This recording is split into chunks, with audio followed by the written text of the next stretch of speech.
How's it going, guys? Going to do a quick video going over the setups that I'm watching for tomorrow.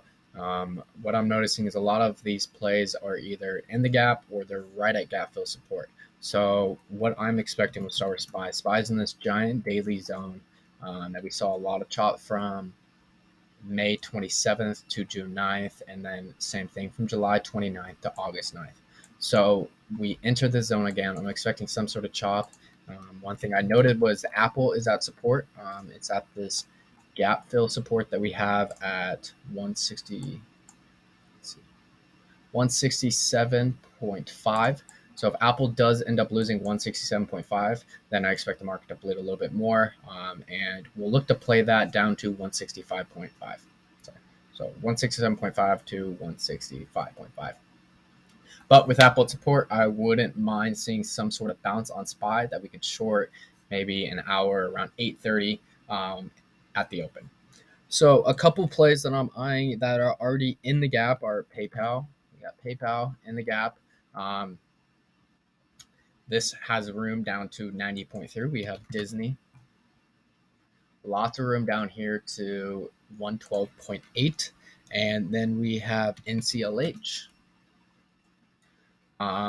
targeting this volume shelf down at a 12.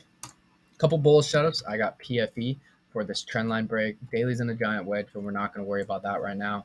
I have these fill bubbles drawn from this August 18th low to this August 19th high. Bounced perfectly off this 61.8, got a nice hammer candle. So we're going to be looking to go long on a trend line break. Of course, this could break down further, but I don't really like anything short-wise. There's a lot of support below. So from a long perspective, we had a trend line break. I'll be targeting this volume shelf up at 49.7. MRVL is another long setup that I was taking a look at. This is a 10-minute setup that I'll have to scalp at open, but another trend line break that if we do get a trend line break, then I'll take it. Ideally, I would like a retest, but we are making these lower highs throughout the day, and if we get a break of that, we would have change of trend, and we get a nice little pump north. The last setup for bullish wise that I was eyeing was X. This is a falling wedge that isn't really a falling wedge, but it's kind of just been making these gap downs right into this demand zone. So if we can get a trend line break right here, I'm going to be targeting this gap at 23 and then this volume shelf at 23.6. So I will be taking a long off this on a trend line. Oil right now is probably my favorite sector for tomorrow. We have a couple wedges. This TEL 30-minute wedge on a trend line break south. I'll be taking this for puts down to $4. And on a trend line break north, I'm going to be taking calls up to around this $5 supply zone that we have right here on the daily. The other wedge that I'm watching on oil is Oxy. This 15-minute chart is looking, I'll pull up the 10-minute. 10-minute chart's looking really good. We have a supply zone from around the 70 area and then the demand zone around the 48.3 area. Volume's right in the middle, so we'll move quickly throughout the both. I'll play whatever way this wedge breaks. Let me take a look at crude oil real quick, see how it's doing right now. Okay, so it rebounded pretty nicely. All right, yeah. So Oxy and TEL are my favorite oil plays. Couple triggers that I have are, so I already did Apple, sorry about that. BAC below 34.5. It has that gap down to 34. So if we can get below 34.5, we'll play that down to 34. Lift below 15.2. Same thing as BAC. We have that gap from 15.2 down to 14. So we'll look to play puts below that. And MO below 45.3. This one's been consolidating nicely. It has shown relative strength compared to the market, but it has been hammering the support over and over and over again. So I would not mind playing a breakdown here. Below 45.3, we have support at 45, 45.1, 45, and then 44.9. So we have quite a bit of support, but this would be more of a swing play. As I think it's let's pull up this daily. Daily's been in quite the consolidation zone. It's almost like a quadruple inside day-ish. So whatever way this breaks, either above 45.8 or below 45.4, I expect this to be like a week-long trend kind of thing. Couple other setups I got is FCX.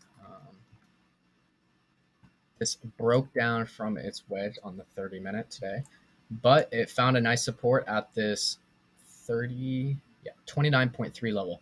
This level that I have drawn, bounced July 28th, resistance, and now support. So, and then we have also this volume shelf and giant level at, I'll say 30. So if we're going to break above 30, we'll look to play this on calls. If we're going to break below 29.34, we'll play this down to the supply zone at 28.5.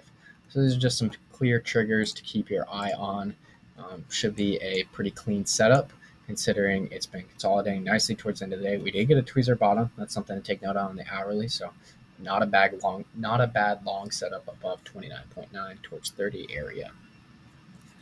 Last one that I have is CRM. This would be something I would play at open if the market's relatively weak, only because of just eyeing these 30-minute gap down days. Giant moves south. For the last 6 gap downs have resulted in giant moves at open. This one we got from 180 to 177. So we got a whole $3 move there. So I'll be looking at the same thing here. Hourly has a big gap from 170.5 to 174.75. So if we can get another move down, we'll look for that gap fill down to 171.5. And that's about it that I have written down. Couple others that I have note of are Roku. It's in a major supply zone. Upstart's right at support. Microsoft at support. Apple, like I said, at support. Disney, PayPal, Northern. Can't even say NCLH is all in gaps. But with the majority of tech sitting at some sort of support, and I want to say futures are a little bit green, I do think we bounce at open. And like I said earlier, I wouldn't mind shorting that pop. So that's the game plan for tomorrow. That's all I had written down. Hope you guys are able to utilize these setups somewhat. And feel free to leave me any notes in the comments on anything you guys want me to focus on, or just let me know if these are helpful at all. Thank you.